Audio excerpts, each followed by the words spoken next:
Futuro, el podcast del futuro.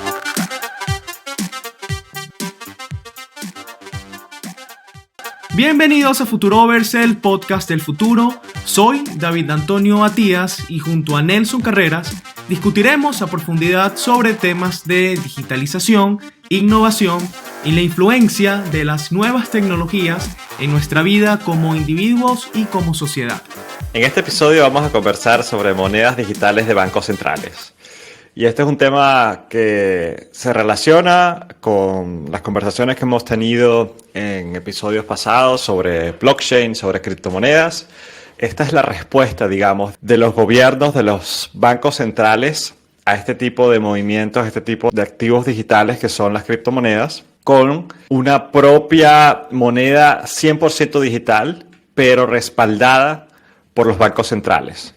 Entonces, David, creo que podríamos hacer primero como un poco discutir esta diferencia entre qué es una criptomoneda descentralizada y qué es una moneda digital de un banco central, teniendo en cuenta, bueno, que ya hay monedas digitales de bancos centrales, no nada más en prototipo, sino ya lanzándose proyectos. Ya hay 2 proyectos, uno en Suecia y uno en las Bahamas, que ya están al aire. Entonces, esto es un tema que, digamos, ya está operando, ¿no? Entonces, podemos empezar por allí, digamos. Sí, no, y me parece también que es importante como contextualizar porque estamos hablando en este momento de monedas digitales de bancos centrales, y una de las razones es que hay un reporte del Bank for International Settlements, que es básicamente una institución la cual muchos bancos centrales en el planeta, no digamos que se rigen directamente, pero sí tienen alguna conexión de alguna manera desde el punto de vista regulatorio de lo que se emite desde allí.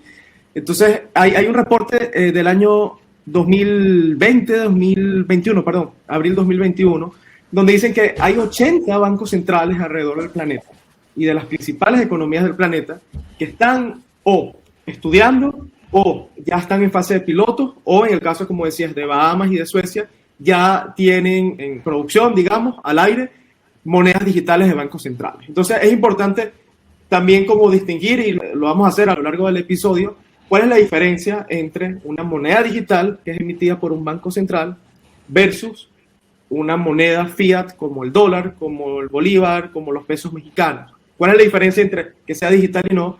Y por qué se dice que de alguna manera, como comentaba Nelson, esto viene de alguna forma inspirado por Bitcoin.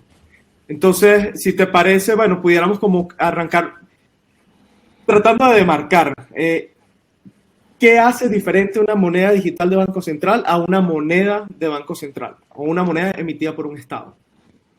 Mira, me encanta esto porque me rebotaste la pregunta. O sea, yo te hice una pregunta, tú empezaste a hablar un montón de cosas y me rebotaste la misma pregunta a mí. Buenísimo.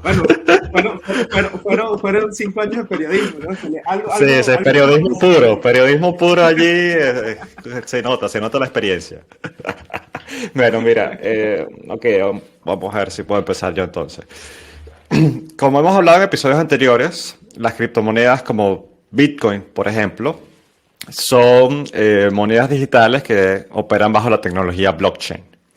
Y eso lo que quiere decir es que tiene todo un sistema que permite la validación y la verificación de transferencias y de la tenencia de ese activo digital bajo un protocolo que, en el caso de Bitcoin, por ejemplo, se verifica a través de este proof of work, de la prueba de trabajo, ¿no? Y hay unos nodos que son computadoras distribuidas alrededor del mundo que se encargan de encadenar todos estos bloques de transferencias en una cadena, ¿no? Entonces, de allí viene el término cadena de bloques. Ahora, lo interesante es que Bitcoin es un protocolo descentralizado, un protocolo abierto, que opera en computadoras de personas alrededor del mundo sin ningún interés, digamos, económico en validar. Obviamente están los mineros que están generando estos nuevos bloques, que ellos sí tienen un incentivo económico, pero desde el punto de vista de la validación y la verificación es un acto completamente descentralizado y voluntario que se está haciendo en una red peer-to-peer, que al final de cuentas es Bitcoin. Y así operan muchas de las criptomonedas. Entonces son estas criptomonedas que operan desde un protocolo, digamos, descentralizado y privado. O sea, son personas privadas alrededor del mundo que están haciendo esto. Y el valor de la criptomoneda lo garantiza lo robusto, lo seguro que es el protocolo que opera esta criptomoneda. Ahora, cuando hablamos de una moneda digital de un banco central, lo interesante es que estas monedas, los bancos centrales también van a utilizar la tecnología blockchain para garantizar la verificación y la validez de las transferencias. Y esto es un paso adelante de toda la digitalización monetaria que hemos experimentado en los últimos años, donde cada vez más usamos tarjetas de débito, pero también ya usamos nuestros propios teléfonos celulares para hacernos transferencias entre personas, para pagar con aplicaciones, por ejemplo, en nuestro iPhone o en nuestro Android, pagar directamente con el celular. Entonces, cada vez dependemos menos del efectivo, del dinero en físico, de las monedas en físico, sino que cada vez más todo opera en digital, todo opera con nuestros bancos, incluso con la banca en línea. Ya no tenemos que ir al banco para tener el saldo de nuestro dinero o para hacer una transferencia en bancos. Y esto también ha estado potenciado por otras empresas como PayPal, que han hecho que esto sea mucho más fácil y que la experiencia de usuario también sea mucho más sencilla y con menos trabas, con menos barreras. Los bancos centrales lo que están haciendo entonces es aprovecharse de esta tecnología blockchain para digitalizar completamente el sistema monetario, ¿no? Entonces tiene muchísimos beneficios desde el punto de vista de inclusión financiera, porque le permitiría a personas manejar dinero y prácticamente es como si tuvieses una cuenta de banco en una aplicación en tu teléfono celular. En ese sentido, las personas podrían tener los beneficios de poder hacer transferencias, de poder hacer incluso actividades financieras utilizando sus teléfonos celulares con una app y utilizando el dinero de el Estado en el cual operas. Entonces, por eso es una moneda digital de Banco Central, porque, por ejemplo, si estuviésemos en Estados Unidos y la Reserva Federal de los Estados Unidos sacase el FedCoin, o la moneda de la Reserva Federal, el dólar digital, digámoslo así, esa moneda estaría respaldada por la Reserva Federal de los Estados Unidos y el valor de esa moneda estaría pegado al dólar, o sea, literalmente pegado al dólar porque el Banco Central lo respaldaría, ¿no? Es algo completamente opuesto a lo que pasa con Bitcoin. Bitcoin no tiene un respaldo económico en el sentido de que hay algo que lo ate a otro activo en el mundo real o alguna institución que garantice su valor. Todo lo hace es el protocolo y la red descentralizada. Mientras que los bancos centrales serían ahora este garante que te permitiría a ti, como propietario de un dólar digital, por ejemplo, en tal caso, estar 100% seguro que la regulación del dólar y el valor del dólar está atado uno a uno al dólar que conocemos de toda la vida. Exacto. Entonces, de alguna forma, todo esto viene inspirado por Bitcoin, por la tecnología blockchain específicamente, y Bitcoin como paradigma. Luego los bancos centrales dicen, ok, tenemos que hacer un upgrade del dinero. Todo va hacia la digitalización, transformación digital. Tenemos entonces de alguna forma que agilizar la manera en que las personas y las instituciones financieras transan con el valor. Bitcoin lo está haciendo muy bien, pero es un esquema descentralizado, donde no hay un intermediario. Ahora, básicamente un banco central es el gran intermediario en una nación, donde primero declara, organiza a todas las instituciones financieras dentro de ese país. Segundo, establece las normas que rigen todo lo que tiene que ver con el entorno financiero de ese país. Tercero, es el responsable de emitir dinero.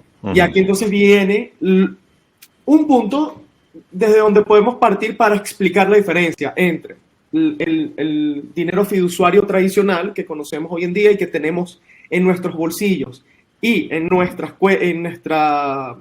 banca en línea, por aplicaciones de banca en línea, que es dinero digital también, y aquí está la confusión, versus las monedas digitales de Banco Central. Entonces, ¿qué es lo que sucede? Y creo que podemos arrancar, como digo, de la emisión. ¿Dónde se emite, cómo se emite y cómo se genera esta emisión?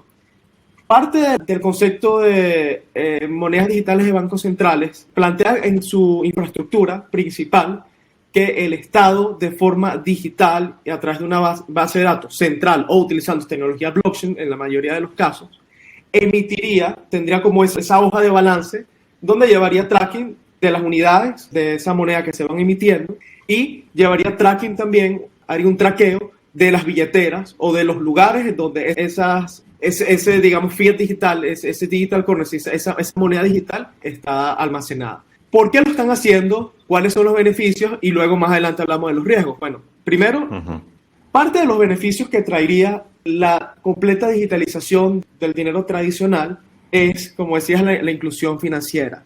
Hay casi 2 billones de personas que, primero, la precaria situación de la infraestructura financiera en muchos países no tienen acceso a una cuenta, número 1. Número 2, por problemas para obtener identificación. Imagínate los millones de inmigrantes que salen de sus países en diáspora y en el camino pierden su identidad, pierden su ID. Entonces, ¿cómo una persona que no tiene un ID puede, digamos, acceder a la capacidad de tener finanzas básicas, ¿no? Almacenar dinero, recibir dinero y poder transar con él? Esa es otra de las grandes preguntas en la inclusión financiera. Y la tercera, yo diría que es reducir todas las complejidades del sistema tradicional, que ha sido, yo creo, una de las razones de fondo de por qué Bitcoin y las criptomonedas en general están tomando mucho vuelo, porque es que el mercado lo está viendo como una evolución natural del dinero.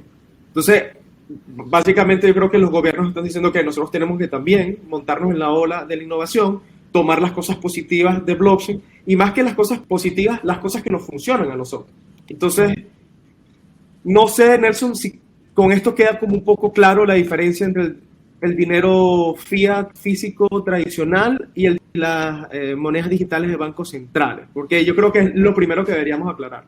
Sí, creo que es interesante verlo así. Hay varias cosas interesantes que gustaría ahondar que mencionaste ahorita. La primera es el tema de la emisión.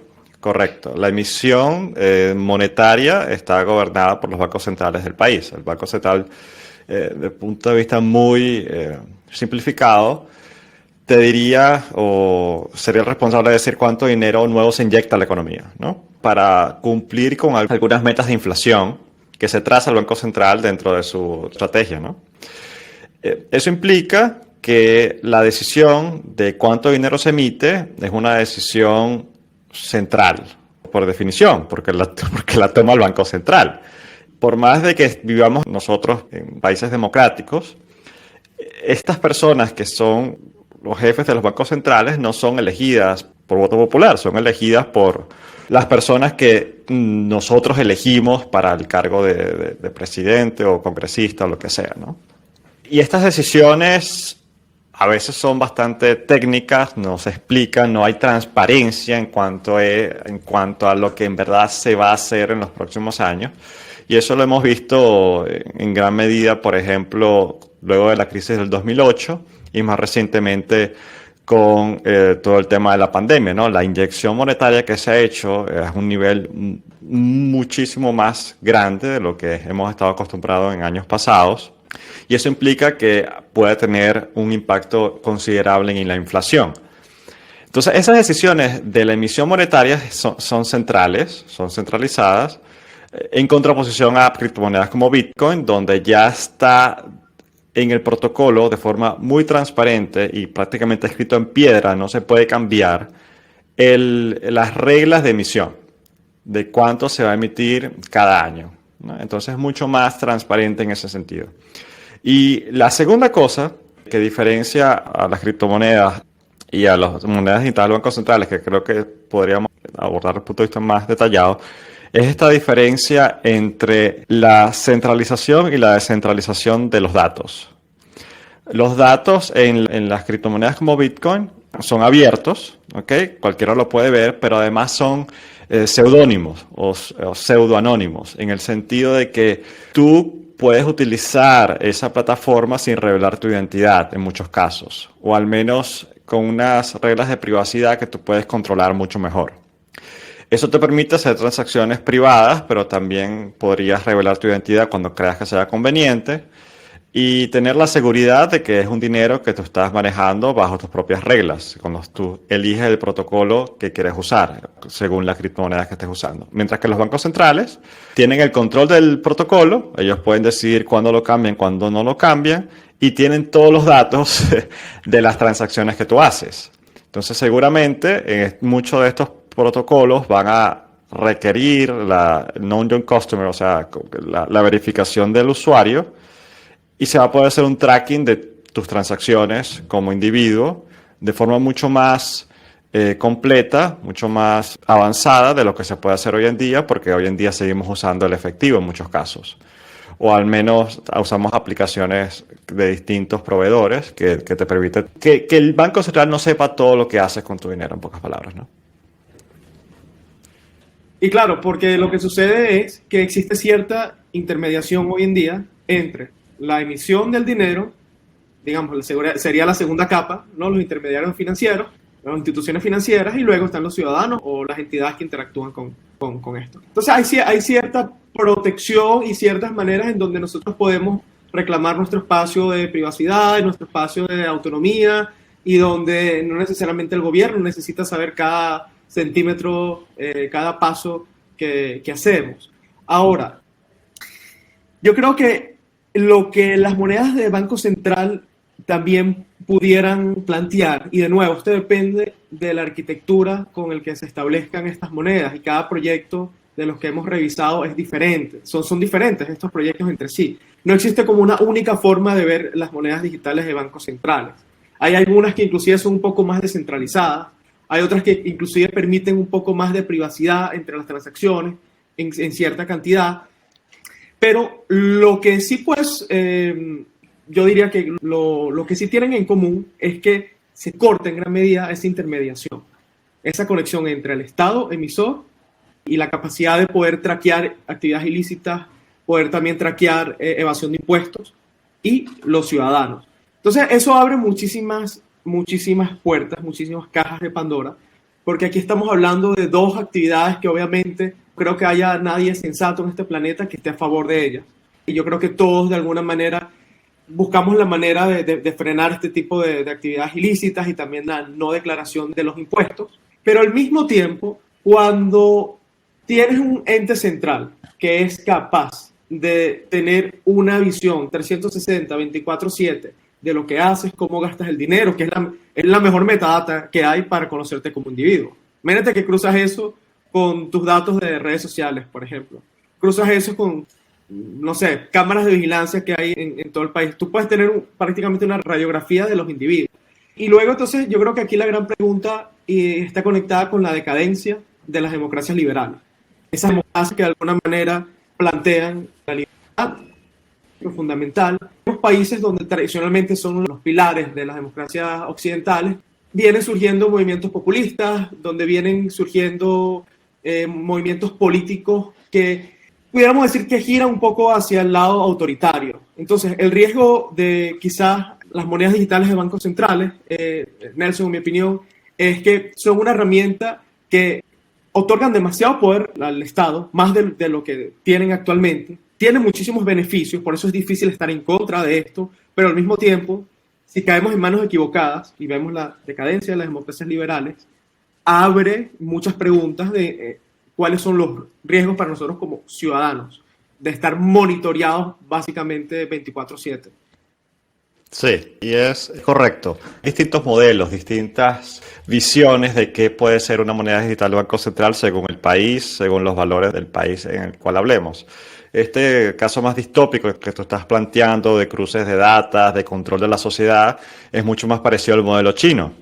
China está prácticamente en sus fases finales de prueba de lo que sería el yuan digital. Entonces sería ya una moneda 100% digital controlada por las autoridades centrales chinas para controlar de forma más Férrea. Sí, vamos a decir férrea, por no decir otra cosa. De controlar de forma férrea, estricta a la sociedad para que haga transacciones económicas que estén alineadas con los valores del Partido Comunista Chino, en pocas palabras. Entonces, esta es una visión, la visión autoritaria, la visión de control total de la población. Sí, es una visión muy, muy dictatorial, que usa al dinero no solo como forma de transar valor y de almacenar valor, sino como forma de control social para permitir o no la compra de ciertos instrumentos o, sí, incluso cosas tan básicas como libros o que estén en contra del partido. Ahora, cuando estamos hablando de las democracias liberales, hay una variedad, ¿no? de visiones. Y creo que aquí podemos hablar un poco de las que ya están operando. Es interesante porque la primera moneda digital del Banco Central que se lanzó como prototipo, pero ya operando, es en las Bahamas. Eso ya tiene, ¿qué? Un año. Empezó en el 2020 con el Sand Dollar.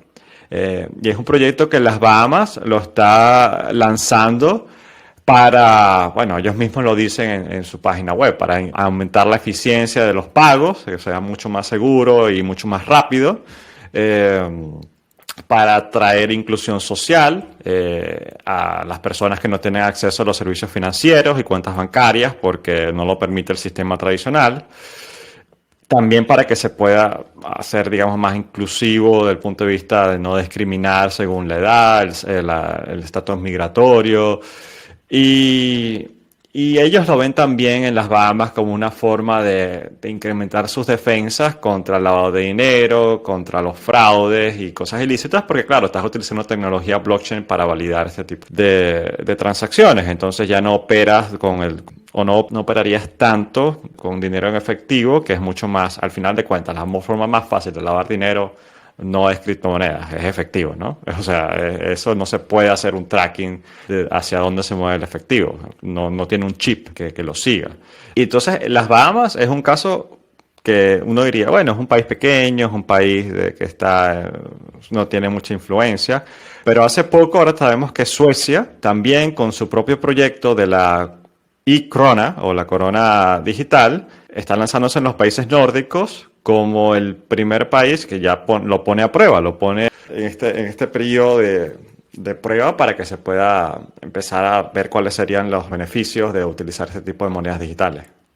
Y el caso de Suecia es interesante porque inclusive cosas como estás en la calle y ves a alguien tocando la guitarra, de repente tiene al lado un cartelito donde coloca su código QR Switch, que es una especie de cash, dinero en efectivo digital. La sociedad sueca está muy acostumbrada al tema del contactless, al no tener que lidiar con dinero en efectivo. Y ahora, bueno, dan este paso con la e-krona.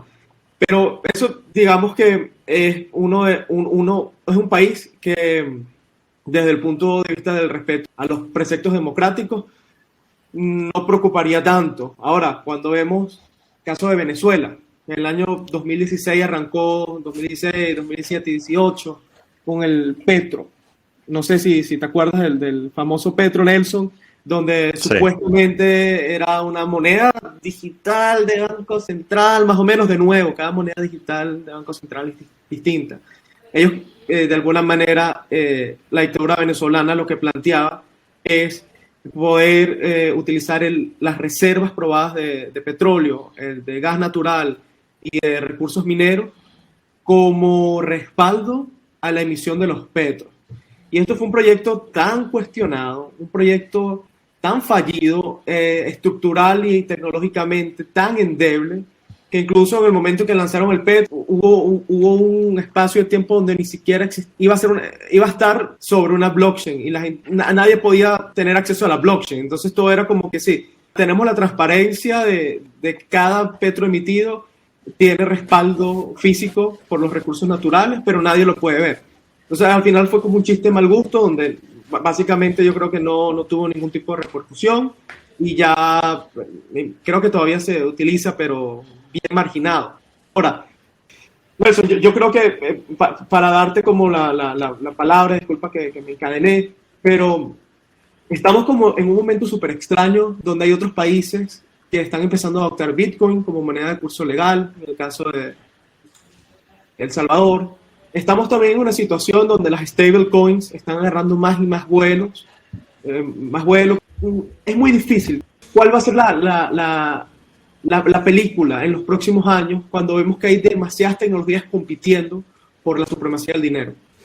Sí, no, y estos dos puntos que trajiste también creo que valen la pena afincarse, ¿no? El primero es que hay algunos países, por ejemplo el caso de El Salvador, que dijo, mira, yo no voy a hacer mi moneda digital de Banco Central. Yo creo que todos los beneficios que podría tener, incluso más beneficios de lo que podría tener teniendo mi propia moneda de Banco Central, lo puedo hacer legalizando Bitcoin como moneda de uso legal en mi país.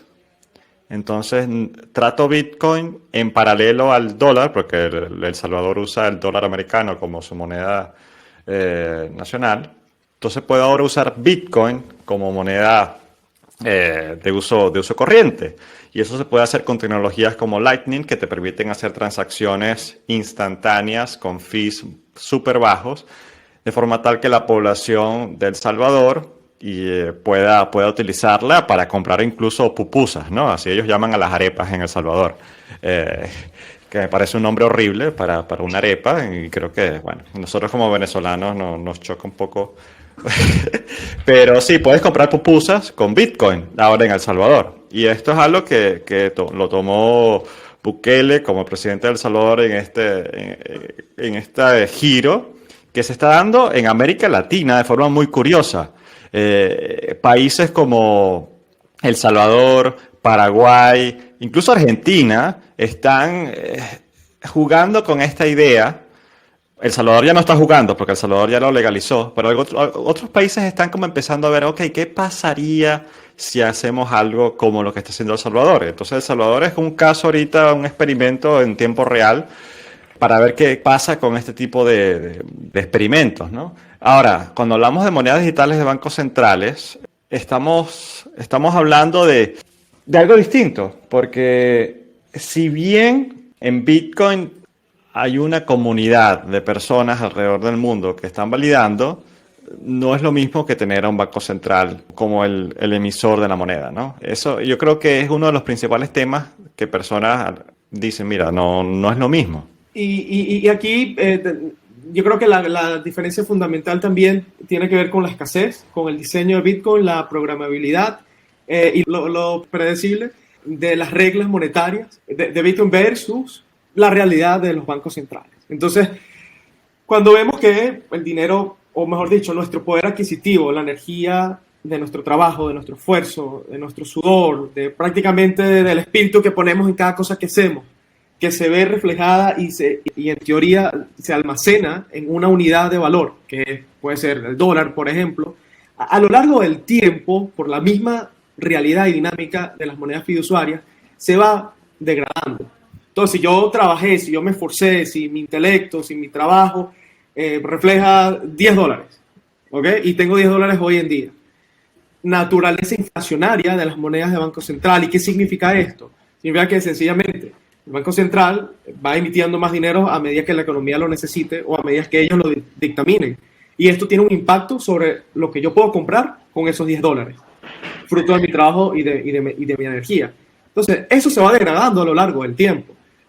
Hay una página, la voy a buscar, Nelson, creo que se llama 1971 WTF, algo así, es como What the fuck en 1971. ¿Qué pasó en el 1971?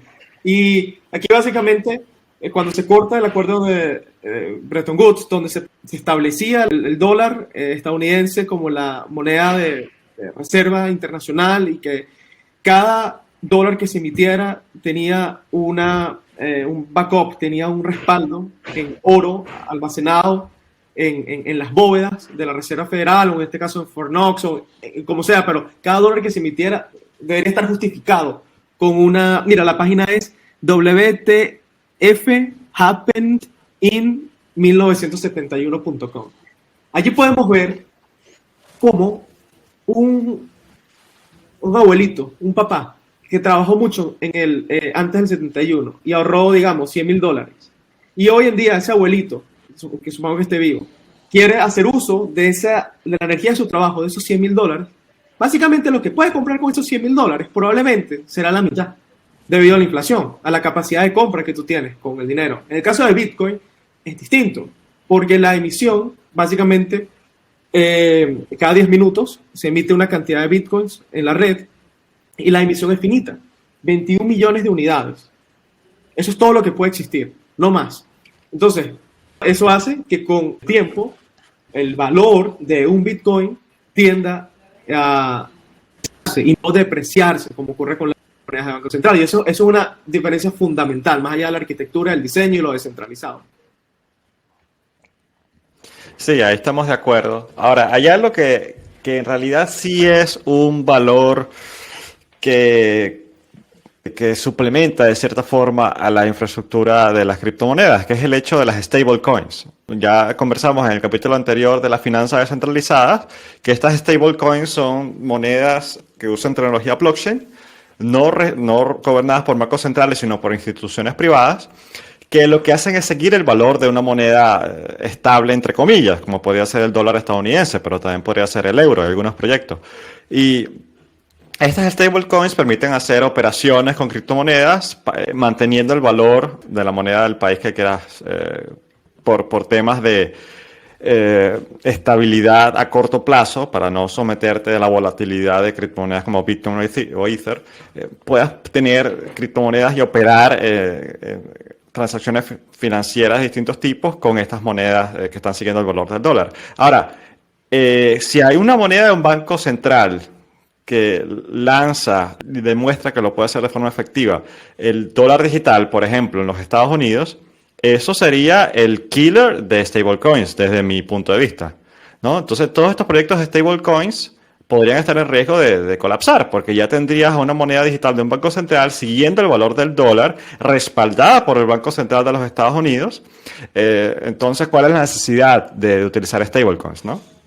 Sí, puede ser. Es que, de nuevo, yo creo que en el caso de las stablecoins también depende de la arquitectura o cómo se plantee, igual que sucede con las monedas digitales del Banco Central. Entonces, claro, tenemos quizás una de las primeras stablecoins, USDT, reserva de activos, no solamente, digamos, dólares, sino también papeles, bonos, respaldo en otras criptomonedas que fungen como garantía de los dólares Tether, que es una stablecoin, una criptomoneda equivalente 1 con el dólar, que se van emitiendo. Y esto de alguna manera lo podemos traquear en una blockchain. Aquí la auditoría lo podemos poner con un asterisco. Luego tenemos el caso de DAI.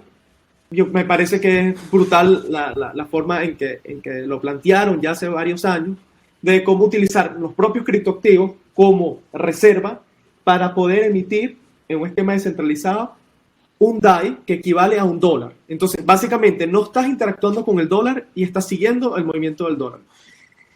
Este diseño tiene algunas fallas. Y aquí es donde vienen las monedas algorítmicas, por ejemplo, que dependiendo del valor de, en este caso, de Bitcoin y de Ethereum, de activos digitales, se va emitiendo, se va quemando el stablecoin como para garantizar que ese 1 con el dólar se mantenga a lo largo del tiempo. Y hay como mucha innovación en el campo de las stablecoins. Ahora, digamos, el dólar digital, el Fedcoin, ¿acabaría con las stablecoins? Yo no lo creo. O sea, yo creo que va a haber espacio para las dos, porque simplemente van a haber personas que no van a querer como que irse al mundo fiat, sino que van a querer permanecer en el ecosistema descentralizado. Mi último comentario, lo que yo sí creo que pudiera pasar con un Fedcoin o que pudiera pasar con el euro digital es que sí mate a muchas monedas fiduciarias de muchísimos países con economías muy débiles, donde los ciudadanos, por la misma agilidad que permite la tecnología, prácticamente de la noche a la mañana podrían reemplazar una moneda. Y eso fue una de las grandes preguntas que se abrió con el proyecto Libra, ahora llamado Diem, de Facebook, donde se encontraron con unas trabas gigantes en todo el planeta porque dijeron, ay, pues un momentico, estos muchachos de Facebook quieren montar un dólar digital en su base de datos de casi 2 billones o más de 2 millones de personas y pueden transformar nuestras economías y nos pueden sacar del juego. Entonces, ahí yo creo es donde está el verdadero riesgo. Bueno, sí, podría ser que haya esta coexistencia de monedas digitales de bancos centrales y stablecoins, porque cumplen funciones distintas desde el punto de vista quizás de privacidad, Podría ser. Ahora, uno de los beneficios que estas monedas digitales de bancos centrales quieren traer, o por lo menos así lo venden algunos gobiernos, es que eso sería una moneda regulada, en el sentido de que está respaldada por el Banco Central. Entonces, si llegase a haber un fraude en Tether, por ejemplo, que la moneda se despega completamente del valor del dólar o colapsase, nadie está protegido. No hay ningún respaldo que te diga a ti, no, mira, hubo un hack en Tether o hubo un fraude en Tether, el valor de la moneda colapsó. Bueno, los que tenían Tether, bueno, a llorar para el valle, como decimos en Venezuela. Pero es que si estás operando bajo el ecosistema de monedas digitales de bancos centrales, estás operando bajo un sistema muy similar a prácticamente tener tu dinero en una cuenta bancaria. Ese dinero en una cuenta bancaria al final está respaldado por el Banco Central. Si llegase a haber un problema con el banco de insolvencia, tu dinero está garantizado, el Estado te devolvería tu dinero. O sea, entonces es un sistema regulatorio completamente distinto, que tiene esa seguridad, esa estabilidad que te da el hecho de que está respaldado por el Banco Central. Sí, es una de las funciones del Estado. Y en el caso de los Estados Unidos, de la SEC, de proteger a los inversores. Entonces, yo creo que eso evidentemente es necesario, es fundamental para llamar capital, para que la gente se sienta protegida y segura.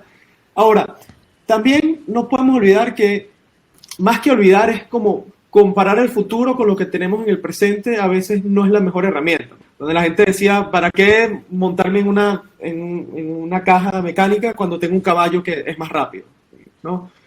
¿Para qué? Yo lo que pienso es que la innovación dentro del campo de las tecnologías descentralizadas está para garantizar la protección de los inversores también, bajo esquemas descentralizados. Hay proyectos como OPIN, muchos proyectos donde se garantizan los fondos a través de esquemas descentralizados. Si hay, por ejemplo, un hackeo de un smart contract y tú tienes fondos allí. Entonces, creo que vamos transitando hacia esquemas en donde las personas en el mundo de blockchain y cripto puedan obtener cierto nivel de protección de sus activos, siendo al mismo tiempo dueños de dinero debajo del colchón, como digo yo, que en el mundo digital sería en su cartera en frío. Entonces, esto tiene que ver mucho con la capacidad de programar el dinero que existe en blockchain. Ahora, con las monedas de Banco Central, también una de las cualidades que se quieren copiar de alguna forma de blockchain es programar el dinero. Y aquí hay varias preguntas. Una de esas preguntas es, y es uno de los planteamientos que en la investigación, así que no recuerdo en qué país, pero que se planteaban como para incentivar el consumo, poder programar que cada unidad de ese fiat currency tenga una caducidad. Entonces, supongamos que tú tienes $1 y ese dólar vence en 3 meses. ¿Y sabes por qué vence en 3 meses? Pana, porque tú tienes que ayudar a la economía ¿sabes? A que sea dinámica. Eso es de alguna manera algo que no ocurre con el dinero físico, con el cash. Programar, por ejemplo, ¿qué pasa si Nelson cae en una lista de ciudadanos de segunda? Porque Nelson es un bitcoiner y está del lado del mal. Entonces a Nelson hay que frenarle el acceso, hay que restringirle algunas cositas. Entonces Nelson, por ejemplo, va a tener su dinero congelado con una orden directamente al Banco Central. No hay intermediario. Ahora la conexión con Nelson y el Estado es directa. Entonces, no sé, eso puede pasar, ¿no? Soy un poquito quizás macabro de mi parte y me estoy saltando como las leyes más fundamentales, pero ¿por qué no? Mira, o sea, hay muchas cosas ahí que dijiste. Lo primero, esa forma de programar el dinero para que tenga una caducidad. Eso me parece a mí muy bizarro, distópico, porque es quitarle todos los incentivos al ahorro, ¿no? Entonces, no puedes tener dinero ahorrando para luego hacer una inversión a largo plazo porque el dinero se va a vencer. Eso me parece, a mí no tiene sentido. Si hay algunas personas que lo quieren hacer, bienvenidas, porque tendría otros casos de uso, ¿no? Obviamente, cada quien lo suyo. Otra cosa que comentaste es que esto no se ve en el mundo real con el dinero físico. Bueno, eso podrías verlo que sí, en parte sí ocurre. Primero, porque la inflación, eso es lo que hace, ¿no? El valor de si tú tienes un billete de 100, si tú tienes una inflación del 30%, como tuvimos en Venezuela por años, hasta que ahora explotó a más de 1.000.000%, bueno, ese billete de 100 ahora valía 70. y luego ese billete valía 50 y luego ese billete valía 30. O sea, por más que diga 100, ahora puedes comprar lo que en 2 años comprabas con muchísimo menos. Entonces, sí es como la inflación es como una caducidad del dinero a largo plazo, ¿no? Cada vez va perdiendo valor. Y hay casos reales donde sí tener el billete físico de 100, el Banco Central puede decir de la noche a la mañana, mira, ese billete ya no es válido. Tienes que regresarlo al banco antes de la fecha X, porque si no, ya cuando vayas a querer comprar luego de esa fecha X, ya no vas a poder comprarlo. Nada, porque ese billete va a dejar de ser válido en el país. Entonces, esas cosas han pasado y han llegado a cosas muy extrañas. En India creo que hubo un caso donde fue un caos. Todas las personas tratan de quitarse ese billete de encima. Y bueno, aquí se empiezan a formar mercados negros, podrían haber, o sea, hay todo un caso, o sea, de caótico que ocurre con el dinero, porque los bancos centrales, al final de cuentas, pueden tomar decisiones imprevistas, no transparentes y en ciertos casos también en contra del interés de la población por el hecho de querer cubrir los intereses de la élite gobernante, cosa que ocurre con países donde hay economías hiperinflacionarias, ¿no? Como el nuestro, como Venezuela, pues de forma triste. Ahora, en esta coexistencia entre monedas digitales de bancos centrales y criptomonedas, hay un libro que me gustaría recomendar mucho que se llama Layered Money o Dinero en Capas, de Nick Bhatia. Es un libro muy fácil de leer y explica, digamos, este desarrollo histórico de las monedas desde la Edad Media hasta la actualidad, donde ahora tenemos todos estos experimentos en tiempo real ocurriendo a nuestro alrededor, desde Bitcoin a monedas digitales de bancos centrales. ¿Y cuáles serían las repercusiones para el sistema financiero? Y hay una cosa que no hemos tocado, que es el hecho de cómo, y esto es muy complejo, ¿no? Explicarlo en tan poco tiempo, pero cómo funciona el sistema monetario con el Banco Central y con los bancos como intermediario y la población como las personas que transan dinero de forma privada. Y tener una moneda digital de Banco Central, en pocas palabras, podría permitirle en un escenario al Banco Central quitarse el intermediario de los bancos para hacer inyección monetaria directamente a las personas. Entonces, ¿por qué? Porque hoy en día, los países desarrollados, por ejemplo en Estados Unidos, esta inyección monetaria que hace el Banco Central se hace en forma de préstamos, al final de cuentas, ¿no? O bonos que se emiten y que son los bancos los que pueden tener acceso a este tipo de instrumentos financieros que luego son el dinero que las personas logran operar, que en sus cuentas bancarias llega a ser como una tercera capa del dinero, ¿no? Tienes el dinero que el Banco Central le da a los bancos, luego los bancos emiten dinero o préstamos para que las personas puedan acceder digamos, a este tipo de activos financieros, y luego el dinero que tú tienes en tu cuenta bancaria sería como una tercera capa. Esto en el libro está explicado mucho mejor de lo que yo lo puedo explicar en tan pocas palabras. Ahora, cuando tú tienes una moneda digital de Banco Central y tú tienes una app en tu teléfono celular conectada directamente con la base de datos del Banco Central de tu país, eso quiere decir que el Banco Central te puede transferir a ti directamente cierta cantidad de dinero. Por ejemplo, si hablamos de cosas como UBIs, Universal Basic Income, o salario universal básico, esto se podría hacer directamente del Banco Central a la aplicación del teléfono celular de cada ciudadano del país.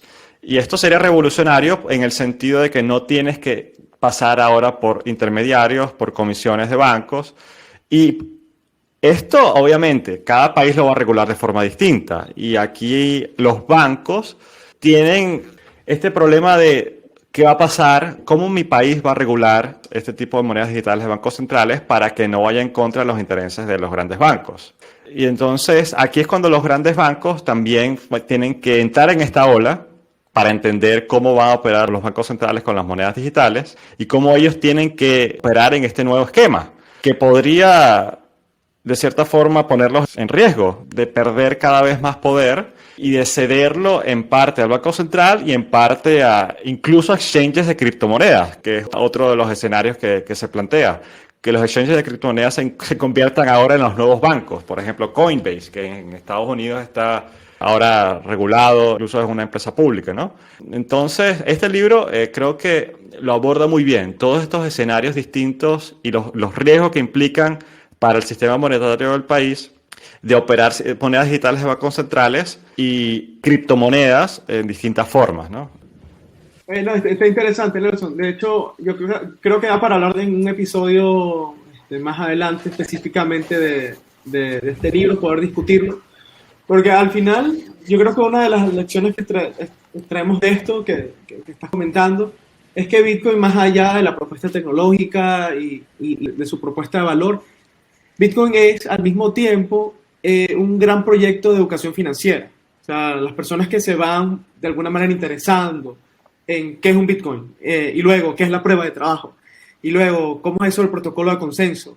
Básicamente despierta la curiosidad en los individuos y tanto así hasta de los gobiernos y bancos centrales, porque creo que cada rincón, en la preparación del episodio, leyendo un poco sobre monedas digitales de Banco Central, cada rincón que leía se utiliza a las criptomonedas, específicamente a Bitcoin, como uno de los motores que motivaron o que están motivando a los bancos centrales a actualizarse a través de la emisión de dineros digitales. Entonces, eso es algo yo creo que hay que rescatar, ¿no? Hay una idea poderosa allí que fue lanzada en un foro y que hoy en día es una realidad. Entonces, bueno, no sé, quizás para ir cerrando, Nelson, pudiéramos decir que las monedas digitales de bancos centrales tienen muchísimos asteriscos, tienen muchísimos signos de interrogación, porque no hay un único sabor, ni un único color, ni un único tamaño.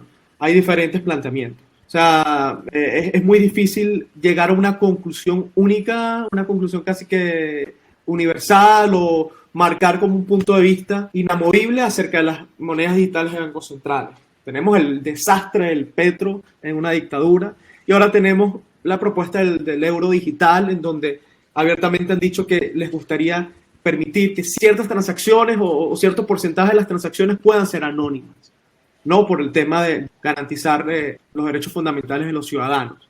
Entonces, no se puede comparar el petro con eso, pero no sabemos muy bien cómo va a ser el euro digital. Creo que hay más preguntas. Es un tema en movimiento, es un tema en desarrollo, pero creo que también es un tema que no falta mucho tiempo para que se termine de materializar en las principales economías del planeta. O sea, creo que hay mucho trabajo ahorita como que intelectual, mucho trabajo de fondo y que muy pronto vamos a empezar a ver como, básicamente como un castillo de piezas de dominó cayendo y están cayendo desde la derecha y desde la izquierda. Y desde la derecha tenemos a los bancos centrales empujando por la innovación del dinero. En gran medida con la buena voluntad de traer esquemas más seguros para proteger a los ciudadanos. Y por otro lado, tenemos el movimiento descentralizado, sin cabeza, de innovación, sin freno. Toda esta ola de gente inteligente haciendo cosas increíbles que también está cayendo izquierda y derecha.